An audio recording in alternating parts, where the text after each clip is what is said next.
తిరుమల తిరుపతికి సంబంధించిన వెంకటేశ్వర స్వామికి సంబంధించిన లడ్డు అనేది ఎంత ప్రసిద్ధి కాంచిన లడ్డు అంటే దానికి సంబంధించిన లడ్డు తయారీలో వాడే ఈ నెయ్యి కానీ వాడే ఇంగ్రీడియంట్స్ కానీ ఇవన్నీ కూడా దశాబ్దాలుగా జరుగుతూ ఉన్నాయి. ఇవన్నీ ప్రొక్యూర్మెంట్ ప్రాసెస్ అనేది ఇదేం కొత్తగా ఎవడు వచ్చి చేసేది ఏమీ లేదు, ఎవడు కొత్తగా దాంట్లో ఏలు పెట్టేది లేదు. రొటీన్గా జరిగే ఈ కార్యక్రమం రొటీన్గా జరిగే ఈ కార్యక్రమం 6 నెలలకు ఒకసారి రొటీన్గా జరిగే కార్యక్రమంలో ఎవరు L1గా వస్తారో వారికి ఇస్తారు. మరి ఎవరు సప్లై చేసినా కూడా మరి ఎవరికి L1గా వస్తారు, ఎవరు సప్లై చేసినా కూడా వాళ్ళు ప్రతి ఒక్కరూ కూడా వారు సప్లై చేసిన ప్రతి ట్యాంకర్తో పాటు, వెరీ ఇంపార్టెంట్ ఈ పాయింట్, వాళ్ళు సప్లై చేసిన ప్రతి ట్యాంకర్ నెయ్యితో పాటు వాళ్ళు NABL సర్టిఫై చేసిన సంస్థ నుంచి, అంటే NABL అంటే నేషనల్ అక్రెడిటేషన్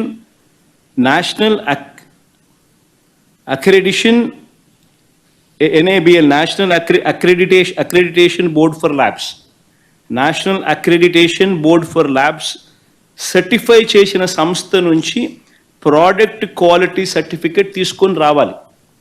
రూల్ వచ్చిన తర్వాత ఇక్కడ TTDలో ఆ ట్యాంకర్లో నుంచి 3 శాంపుల్స్ తీసుకుని 3 రిపోర్ట్స్ పాస్ కావాలి. ఇది routine process, compulsory process for anybody.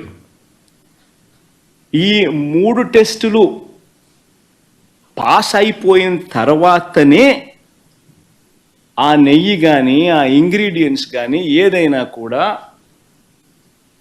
ప్రసాదంలో వాడడానికి TTD వాడకంలోకి తీసుకుని వచ్చేదానికి బండిని ముందుకు పంపిస్తారు. లేకపోతే vehicle it self will not even go forward. లేకపోతే అసలు ముందుకు కూడా పోదు, రిజెక్ట్. ఆ 3 శాంపుల్స్లో ఏది పాస్ కాకపోయినా కూడా అసలు నీకు అసలు శాంప్లింగే అసలు నీకు అసలు ఆ బండి ముందుకే పోదు, ఆపేస్తారు, రిజెక్ట్ చేసేసి వెనక్కి పంపించేస్తారు. దట్ ఈస్ ప్రక్రియ. This is compulsory. మరి నేను అడుగుతా ఉన్నది ఒకటి, చంద్రబాబు నాయుడు మరి ఏదైనా కానీ రిజెక్ట్ అయిపోతే అసలు నువ్వు వాడే అవకాశమే లేదు, వాడే పరిస్థితి లేదు. మరి అలాంటప్పుడు అది వాడారని, అవి నాసిరికమని, యానిమల్ ఫ్యాట్ అని ఇలా రకరకాలుగా చెప్పడం అబద్ధాలు కాదా? ధర్మమేనా, న్యాయమేనా అని అడుగుతా ఉన్నా. నేను ఇంకొకటి కూడా అడుగుతా ఉన్నా. ఈ మాదిరిగా ఈ 3 సార్లు ఈ క్వాలిఫై అయిన ఈ నెయ్యి సప్లై చేసే సంస్థ కానీ, ఈ క్వాలిఫై అయిన ఈ సంస్థలు ఎవరైతే ఉంటారో వాళ్ళు national accreditation boards for labs నుంచి సర్టిఫై చేసిన సంస్థ నుంచి ప్రోడక్ట్ క్వాలిటీ సర్టిఫికేట్ తీసుకుని రావడమే కాకుండా ఆ తర్వాత ఇక్కడ TTDలో 3 శాంపుల్స్ తీసుకుని 3 రిపోర్ట్స్ మళ్ళీ పాస్ అయితేనే ఇవి వాడకంలోకి తీసుకొని వస్తారు. మరి అలాంటప్పుడు ఈ కార్యక్రమం కూడా ఇదేదో కొత్తగా ఇప్పుడు జరిగేది కాదు. ఈ ప్రొసీజర్ కూడా ఈ రకంగా 3 శాంపుల్లు తీసుకోవడము, ఈ రకంగా 3 శాంపుల్స్ పాస్ అయితేనే దీన్ని వాడకంలోకి తీసుకొని రావడం, ఇవన్నీ కూడా కొత్తగా ఇప్పుడు తీసుకొచ్చినటివి కాదు. ఇవన్నీ కూడా దశాబ్దాలుగా ఉన్నటివి ప్రక్రియ, ప్రాసెస్. చంద్రబాబు నాయుడు గారి హయాంలో 2014 నుంచి 19 మధ్య 14 నుంచి 15 సార్లు రిజెక్ట్ చేసినారు. ఏ మాదిరిగా 14 to 15 టైమ్స్ చంద్రబాబు నాయుడు గారి హయాంలో రిజెక్ట్ కూడా చేశారు. ఈ మాదిరిగా మన హయాంలో YSRCP హయాంలో కూడా 18 సార్లు ఇది ఇలా రిజెక్ట్ చేసినారు, 18 టైమ్స్. తప్పేమీ కాదు, ఇంకా సంతోషపడాలా. ఒక బ్రహ్మాండమైన ప్రాసెస్ ఉంది.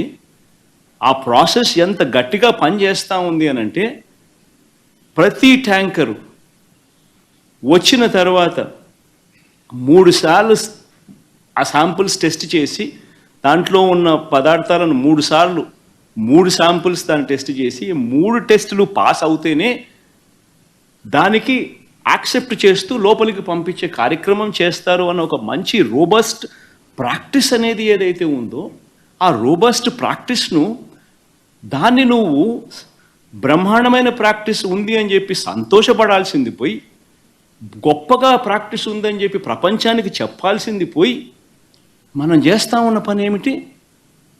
అబద్ధానికి రెక్కలు కడతా ఉన్నాం, జరగనట్టుగా చెప్తా ఉన్నాం. ఏకంగా చంద్రబాబు నాయుడు గారు అనే వ్యక్తి నాసిరకమైన పదార్థాలు వాడేశారని, యానిమల్ ఫ్యాట్ గీకు బదులు కూడా వాడేశారని, లడ్లు తయారైనాయని భక్తులు తినేశారని, ఎంతటి దారుణమైన అబద్ధాలు ఆడడం ధర్మమేనా అని అడుగుతా ఉన్నా.